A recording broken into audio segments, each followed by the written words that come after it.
用悠扬的笛声诉说上帝的爱，长笛演奏家宋松树，韩国出生，美国长大，小小年纪就展现音乐天赋，年仅13岁就进入美国茱莉亚音乐学院预科部，19岁考上瑞士洛桑音乐学院。过程看似一路顺遂，其实有许多的辛酸血泪。当年因家中变故，宋松树和家人移居美国，生活一夕之间风云变色。他在学校和家里都无法被肯定与接纳，绝望之际，他在祷告中求死，却被上帝的爱温暖拥抱。耳边传来的一阵优美长笛声，更从此改变他的人生。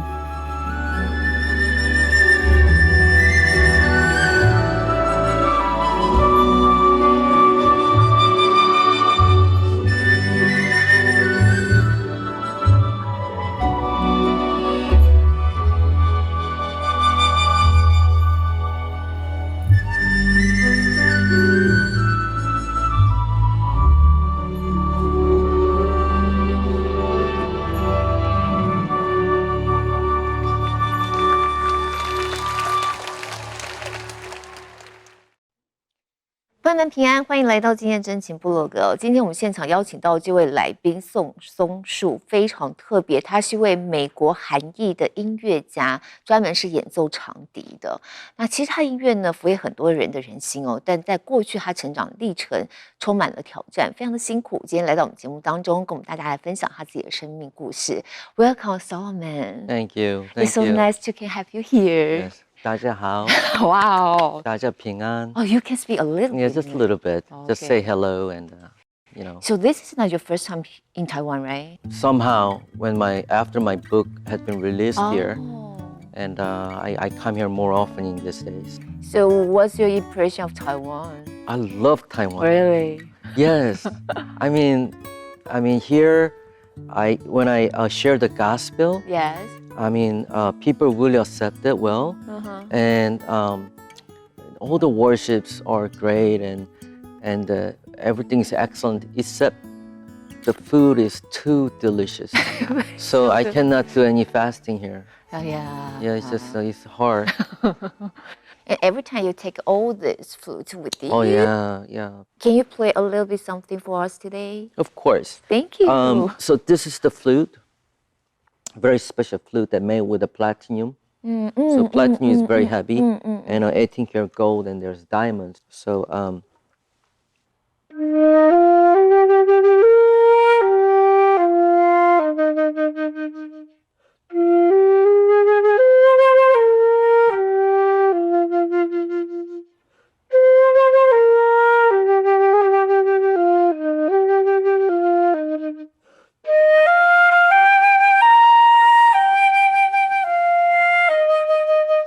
like this. Wow. Yes. I love the sound. Yes, So the sound is very beautiful. strong and also it's beautiful. I got this instrument because I had another golden flute, but I went to, I was having a mission, and I put this instrument on the table like this, and one of the steps, he actually dropped my flute accidentally.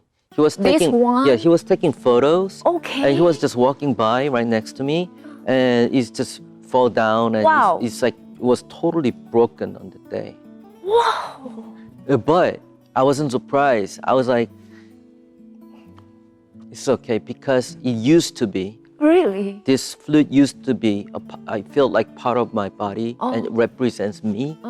Because I'm a flutist. Yes, yes. I felt like nothing without this instrument. But I met Jesus Christ, and He's everything to me. Yeah. So I as soon as when it happened, I said, it's okay, God. You're not angry as long as I talk about you, Jesus, it's fine. Wow. And what happened? Like after 2 days later, I got a phone call from the one of the music company, and I got this, which is much more expensive than the previous, the golden flute. This is called alto flute. You see, the size is different, right? Yes, this one's taller, bigger. Much bigger. Mostly the material is very simple, but this one is made with a silver. So I play a lot of Korean drama with this.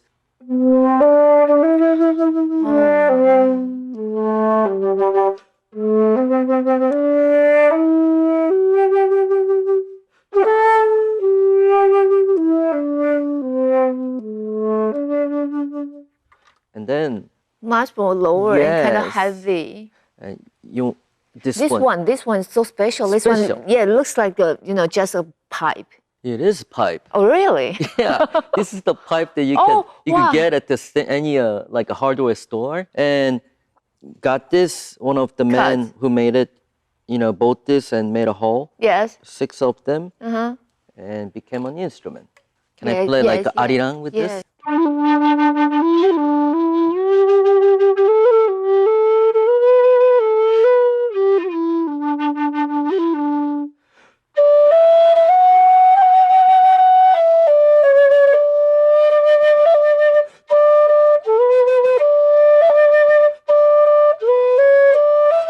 Like this. Wow, so it's a beautiful. But as a musician, as a flutist, I know your physical condition make you playing all the flutes is quite difficult, right? Yeah, I have asthma, like allergic asthma. So I use an inhaler and I take a pill almost like every day, twice a day. So I have a problem with the lung, but I do exercise and I pray so it's a grace of God. I know you moved to U.S. At the age of like 13 or 12, right? Yeah. What happened in your family that you have to move? When I was a 4th grader of the elementary school in Seoul, during that time my father had a big book publishing company. Well, he still does. Now? Yeah, he's 84 years old and he still runs it. Wow. He makes the most of the Korean children's book, like a baby book. Okay. Yes. Like most of the books, like 70-80% of the books in Korea. Wow. But in that time, the company got bankrupt for the first time. Okay. And then my father told my mom, why don't you bring these children to U.S. To your sister. To your aunt's place. Yeah, just maybe 1 or 2 years. I think when the company gets no more, you can come back to Korea. So we stayed at the uncle's house. My mom and my sister. But many people ask my father's friend who owns another big company. They said, hey, I'm gonna give you the big money to live in U.S. Why don't you just forget about these companies in Korea? Why don't you just go and live with your family? And my father says, no, that's very disgraceful. So I will, pay back all this debt. And was the life at your aunt's place easier? Right? Oh no, not for me. For my sister, yes, but not for me. Because like in Korea, the life was good because I was raised up by my nanny from Hiroshima. She was like my mom. She's the one who raised me since I was born. So going to US is like getting separated from like a mom, right? Yes. Because my mom, she was very busy. I had one more sister in between, and she died when she was like a baby. And after my mom lost her, before having me, she was having a hard time in the marriage, and she went to prayer mountains, and she became missionaries. Like she helps those people in jail. Oh. So a lot of like a young teenagers who made crimes and went to juvenile, and she went there for those teenagers. My mom was like an angel. Yeah. But when I went to U.S., just in one day, the life is like upside down. 对宋松树来说，在美国生活的那段日子，孤单又无助。每天上学要面对同学的霸凌，回到家里又得不到母亲的关爱，是上帝把他从死荫幽谷里拉了回来。因为爸爸生意这个破产的关系哦，所以呢，这个 Solomon 他就跟着妈妈跟姐姐一起就到美国去投奔亲戚。And when you first moved to the U.S., how was your English then at that point? My English? Yes. I didn't even know ABCD. Wow. So like during 80s, like in Korea, they didn't teach English at the elementary school. So I was supposed to like drop one more year to catch up the language, to go into ESL, the English as second language, right? But my mom went to school and she had a counseling with the principal, but she made mistake. She didn't speak English well, but she doesn't afraid of anything. Like, she's like very strong and she say it. But anyway, they totally misunderstood. She wants to explain like he has to drop down one more year. Drop down. Yes, but they actually put me 6th grade. But first, I didn't know. We didn't even know. Yeah. Because like Korea, like Japan, I think it's Taiwan too. They put the grade like there's a sign, right? Yes. Like 3rd grade or 4th grade, Yes. like which room. Yes. But in US, it's because it's a small town. Like you don't know. There's no sign. So I was studying there. I was just sitting there, and something was wrong. So I told my mom, everybody here, everybody in the class, they're so big. And my mom, she knows. She was like, you know, we're Americans are big, son. You are small. So after a few months, I graduated the elementary school, just like that. And how did you get along with your classmates? It's like a trauma. I still have it because I still remember their name. One of the two of the classmates. One is Michael, the other one is Chris. Michael and Chris. Yeah, they are awful. They bother me so much. They actually literally hit me because I always fight back, try to fight back. But they are big Americans.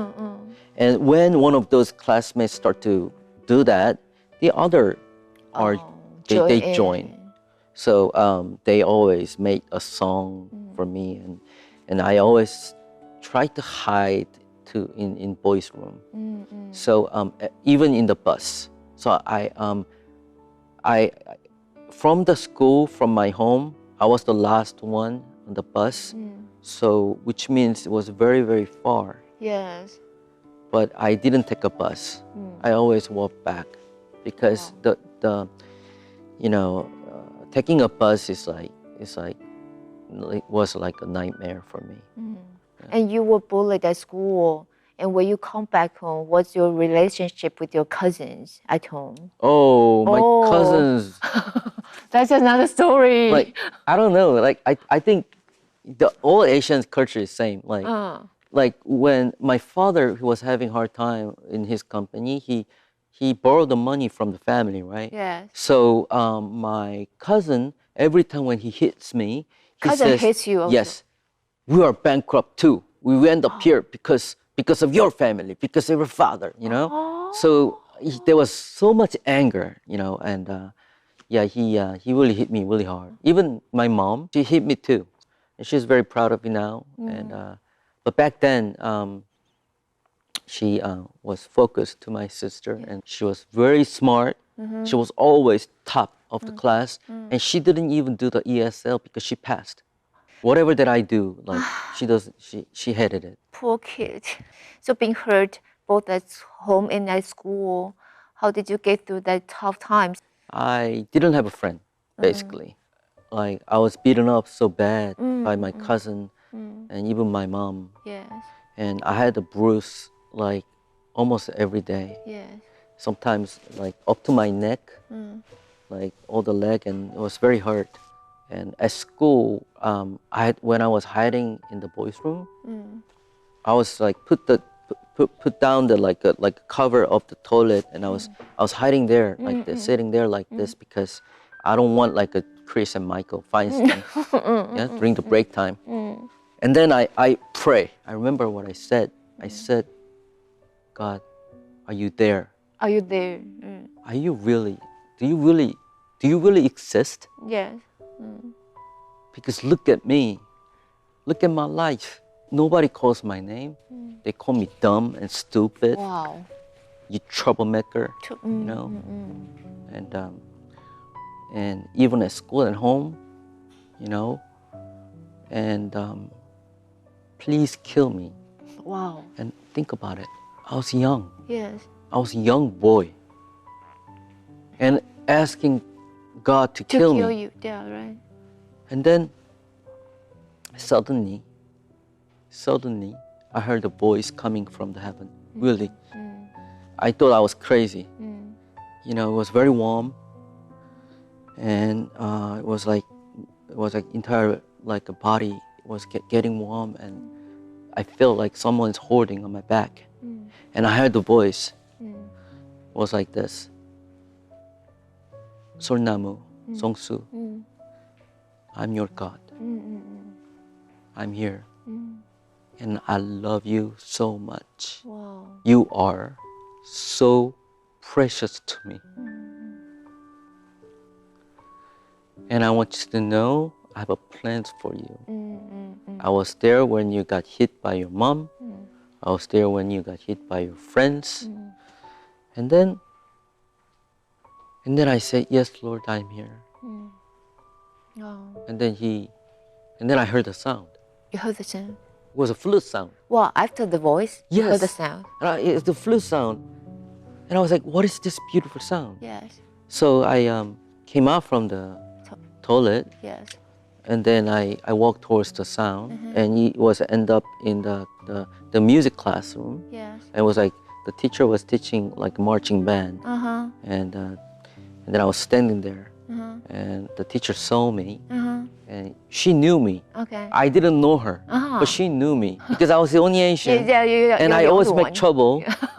And then she said, "Come here, pine tree," and she showed me the flute. And she asked me to play. And you just played. I played it. So the teacher must be very surprised, right?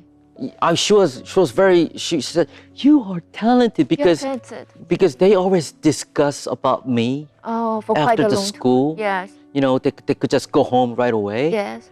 But I was the only Asian, and they don't know what to do because I have a lot of bruise on my body. And they said, is this from the parents? Is this child abuse? Or, you know, and then now she finds something. Find your talent. Find my talent. Yes. And she was very happy. She encouraged me, and she said, "Take this flute with you, and you come to the band class 2-3 times a week." Was that the first time you played the flute, or you learned before? I asked my dad to buy me a flute many times, but he bought me like weird, like South American, like a pan flute. But I knew like do re mi fa little bit. That's it. But in US, it was the first time ever that I learned the flute. That's how it started. And your sister, she was playing the piano, right? Piano. She played the piano since she was very young from Korea. Oh. Yeah. So she always wanted to major of piano. So your sister auditioned for the Julia's preschool, Yes, pre-college school. yes, 3 times. And you want to do so? Of course, I wanted it, you know, because it wasn't fair for me because she always go to Manhattan, and my mom, she spent the money to she get the proper lesson from the professor from Juilliard, and like every summer, like she went to Aspen, Colorado, and her life was totally different. Than yours. And yes. and one day I asked my mom, Can I go? I want to do the audition for Yes. Juilliard Pre-College School. My sister, she was like laughing really hard, like, and she said, "You want to do the audition in Juilliard? What you have to do now, from now, is not preparing an audition for Juilliard. Don't make any trouble, and don't make mom hard time. That's what you have to do. It's very simple." I told my mom, I don't know, should I say this here? I had a lot of bruise, and I told my mom, at school, my homeroom teacher, Mr. Monty, so I found a bruise on my neck, and he says, if I see the bruise on your body one more time, I'm gonna call the police, tell this to your mom. And I'm not trying to threaten you, but you know, I really wanted to do the audition, Mom. And I was begging her, just once. Just once. I don't need to have proper lesson, just one. And my mom says later, she said, okay, I will pay for the audition fee, and I will hire the piano, which is $25 for doing like one time together. So she says she's gonna pay for 3 times. Only 3 times? Yeah, for the piano. And I'm busy that day because of your sister, and I don't think I can be with you. So you know how to get there because we went to Juilliard many times with your sister, but I was very young. How old were you? I was going to 13. I was 12 and going to 13. Okay. And so then she asked you to go by yourself. Yeah. Oh. But I said yes. I heard the sound from the outside, and amazing sound. The students looked so genius. They came all over from the world. And you are the one? One that wearing a bow tie. I was the only one who wears a tuxedo. My mom, she didn't tell me. So, and I looked funny. I was trying to like hide my shiny shoes. 下载 Good TV Plus， 和我一起见证更多真挚感人的生命故事。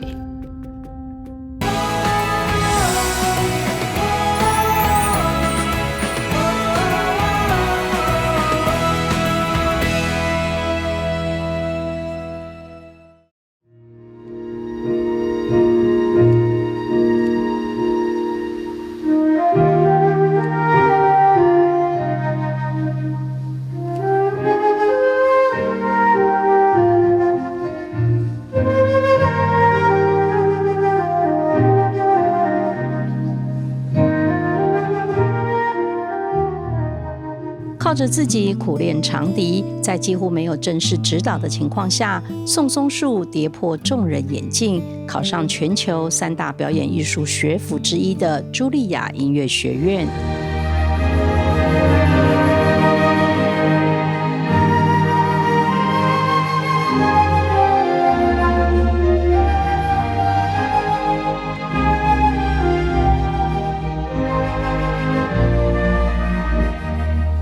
长笛让他的才华被众人看见，也让他从被忽视的阴影中走出来，在舞台上为主发光发亮。有任何人 who feels sick， 他怕生病。That if there's some problems that you cannot solve by yourself， 如果有些问题你自己解决不了。But if you know that God will fix you， 你知道上帝可以修复你。I want you to stand up。我要邀请你站起来。So it's really difficult to convince your mom to let you to audition. Yes. Right? Yes. And you prepare for like 1 month or how long you prepare and then you go to the audition? I think just for like 2 months. Because I bought a CD, like a James Galway, which is very famous flutist. So I listen every day.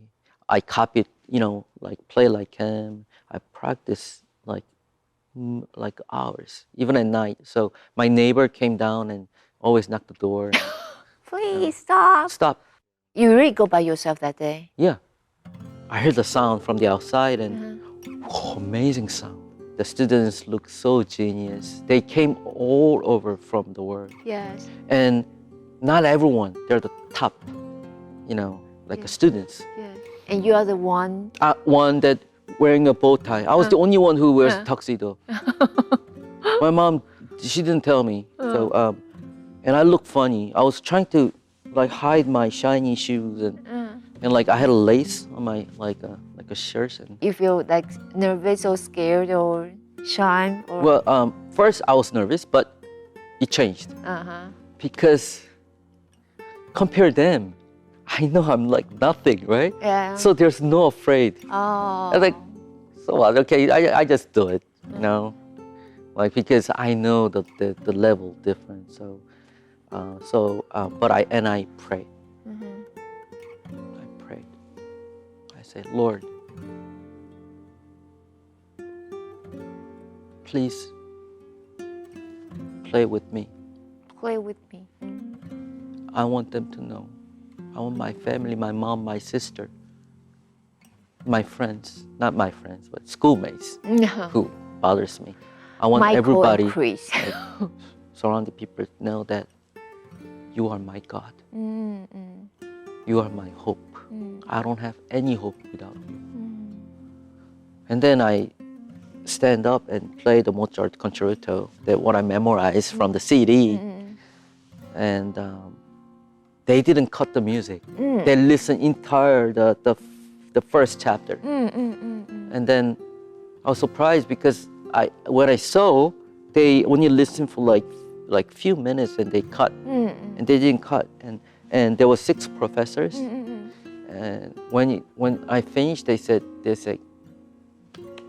okay, what's your name? And I said, my English name was Solomon. Solomon, yeah. Yeah, now it's my son's name, but because I kept my Korean name. Anyway, Solomon, come here with your instrument.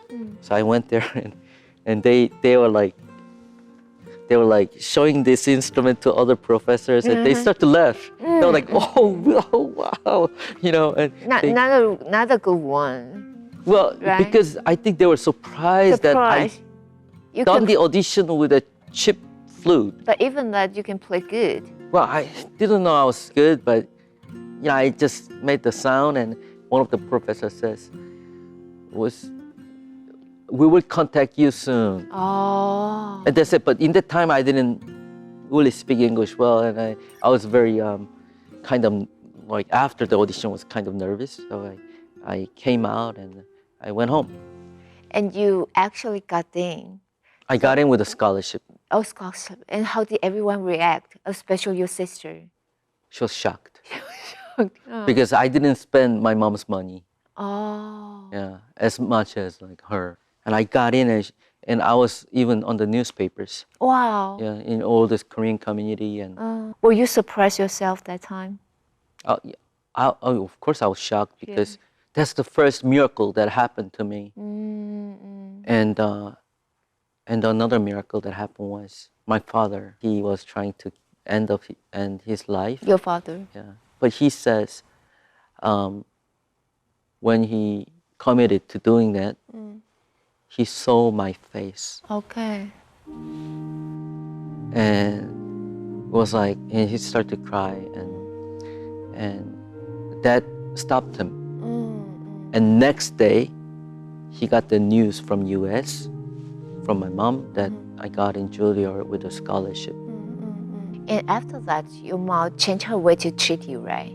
Well, not dramatically, Not but at least she didn't call me stupid, you know. And we went to Canada, to Quebec, which is like they speak French there. So we went there, and I had my acceptance like a letter from a Juilliard that I got in with a scholarship, and like we were there. I was sitting behind like on the chair, and my mom was there, and she handed that the letter from the Juilliard, and the counselor and she was looking at me, and she said, "Are you Pine Tree? Are you the one? You come here." You come here. And I was very afraid. I was very afraid because it was U.S. Embassy. Oh, wow. And then, so I walked.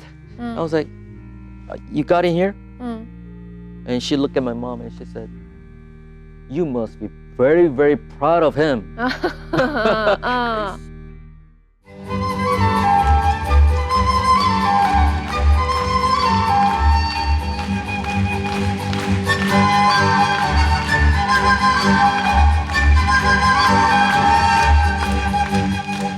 宋松树的长笛之路从美国发展到瑞士，却在一连串的失去当中丧失对生命的热情和人生的方向。是上帝把他从茫然中找回来，这也让他决定要献上自己的音乐才能，为神所用。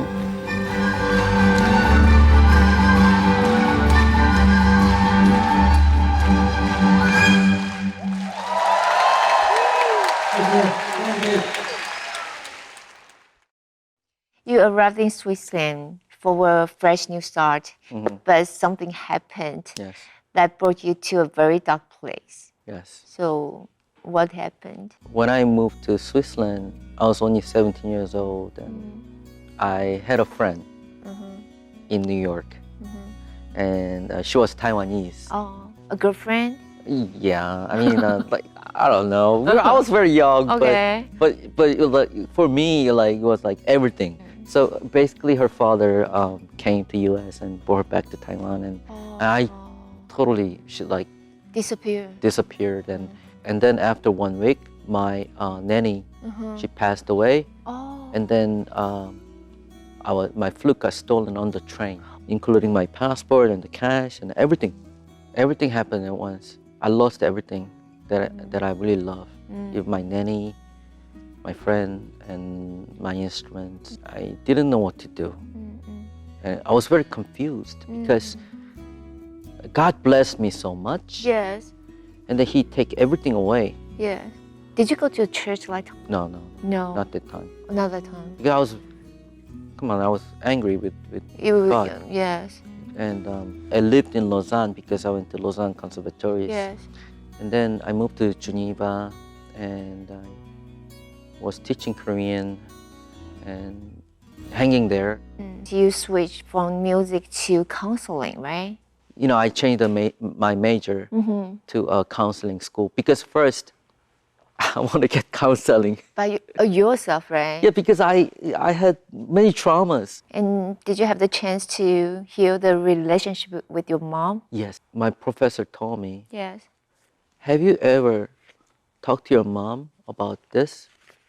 That why mom hit you so hard, and have you ever told your mom that you were hurt when you were young? I said, no, never. Never. And he said, I think you should call mom. And then one day I decided to call her. And then at a certain conversation, I started to bring it up. And I said, Mom, why did you hit me almost every day? Well, first she kind of tried to deny it, but later she didn't speak for a while, and she said, I am so sorry. I don't know why I did that. Maybe because of your father. And she said, like every time when I see you, I see your father, which is her husband. Yeah. In the time they were having like a little marriage problems, and but she said, I'm sorry. Yeah. So that was the first time. At the age 28, one of my a friend told me there's gonna be like a Christian concert tonight, and let's go together. And I was sitting on the second floor because there was already like more than 1,000 people there. And I was sitting on there, and then the pastor, because at the time that there was a concert, and the pastor came up front and he said, tonight there's a young man. He's a man of God. He used to be. And he somehow he doesn't come to church, and he's away. He's been away from God. Yes. But if you stand up, yes, I will put my hands to you towards you, and I will pray for you. And there was more than 1,000 people there. Yes. And I knew it was me, but I think there must be someone else who will stand up. But nobody stood up. Wow. And then he said, I said it again. There's a young man here. You know, come back to God. Stand up. And I didn't stand up. At the third time he made a call, I stood up like this. I stood up like this. A little bit. And then when I do this, I start to cry. Oh.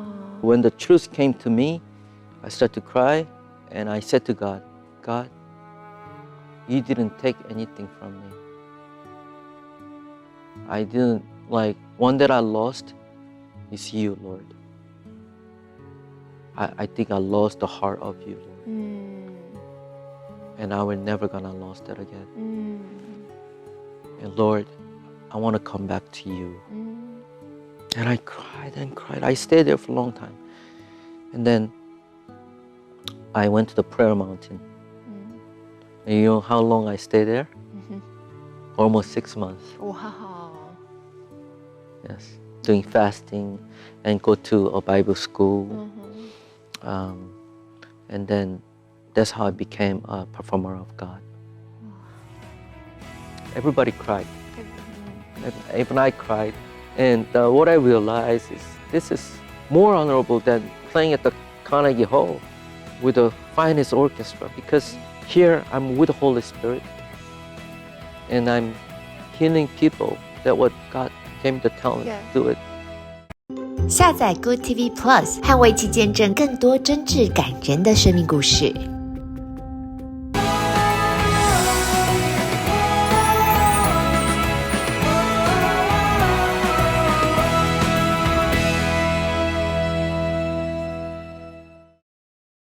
주 여호와의 영이 내게 내리셨으니 이는 여호와께서 내게 기름을 부으사 가난한 자에게 아름다운 소식을 전하게 하려 하심이라.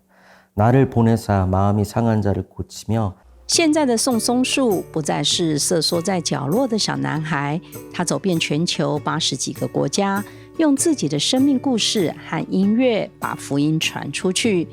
成长过程中的点点滴滴，也都成为理解他人痛苦、鼓励人心的温暖力量。 저에게 음악적인 재능을 주셨죠. 근데 이거를 누구를 위해서 쓰느냐? 내가 그냥 유명한 연주자가 돼서 돈을 벌고 내가 그냥 인기를 얻는 것이 아니라 하나님은 저에게 기름을 부어주시고 내가 해야 할 일을 알려주셨다는 거죠. 그게 뭐냐면 가난한 자에게 아름다운 소식을 전하게 하려 하심이라. You went to Ukraine since when and why? Right after the war started. So during COVID, I couldn't do any concert. And then I saw the news one day.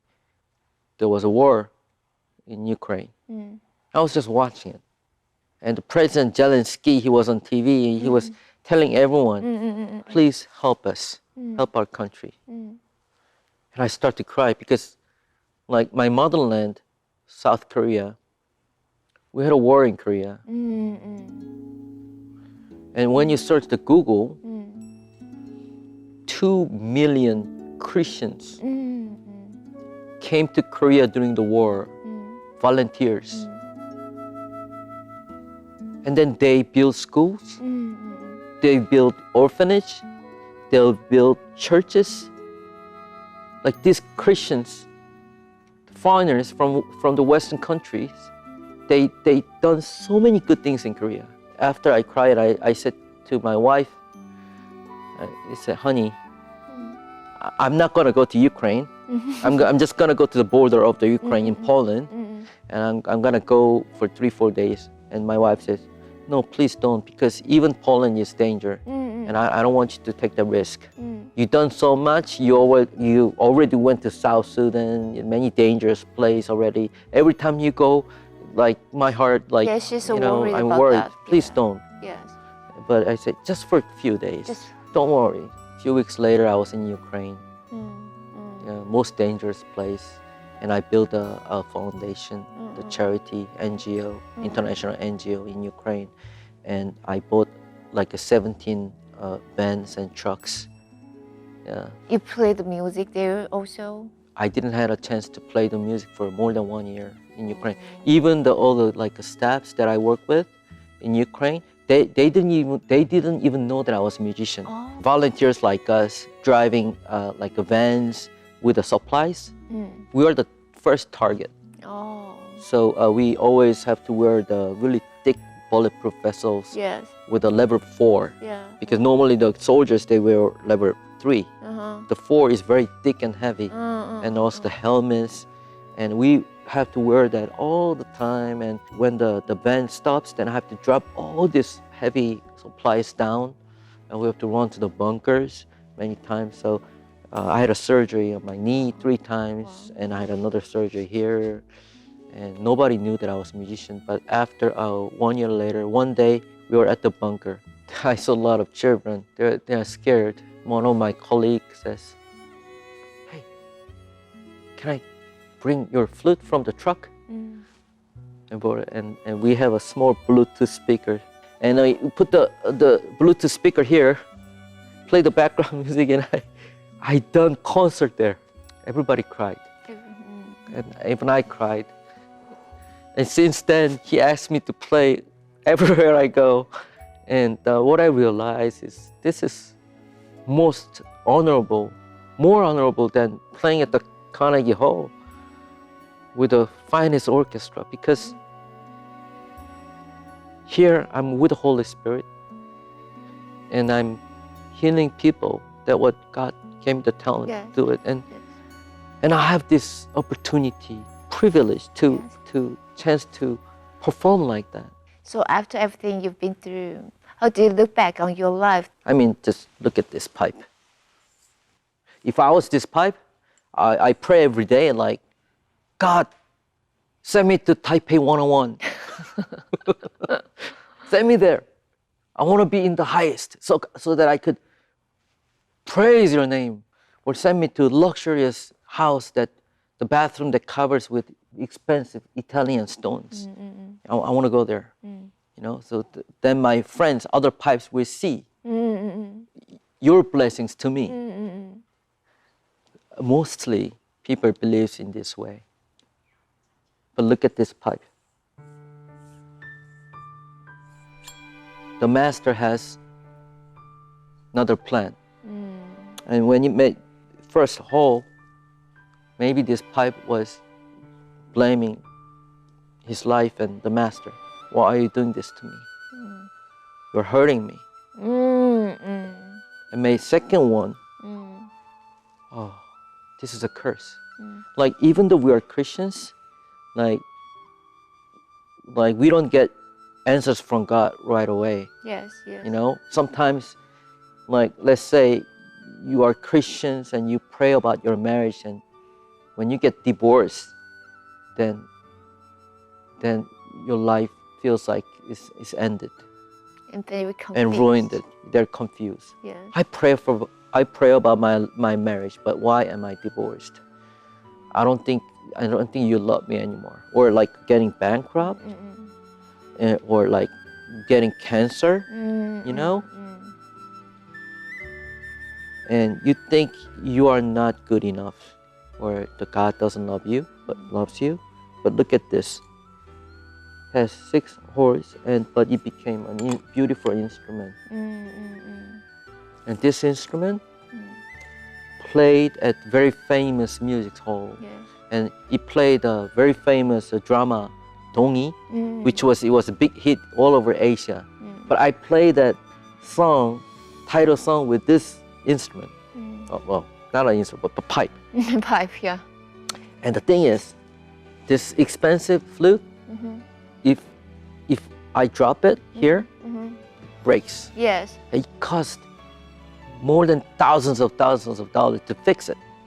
This one never breaks.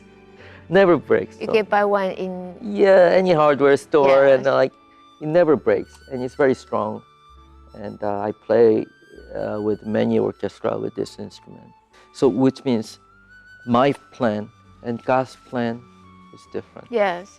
So He has the right, a perfect plan for us.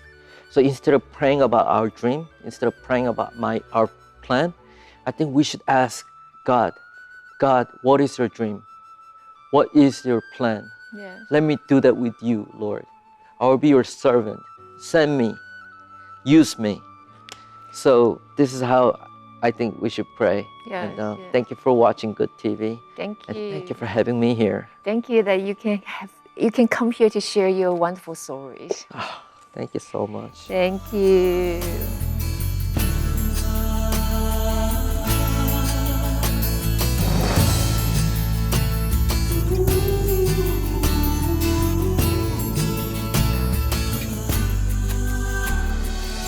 今天真情部落格的主角人物宋松树弟兄是一个长笛演奏家，正巧我也是会吹长笛的。我在当兵的时候吹了2年的长笛。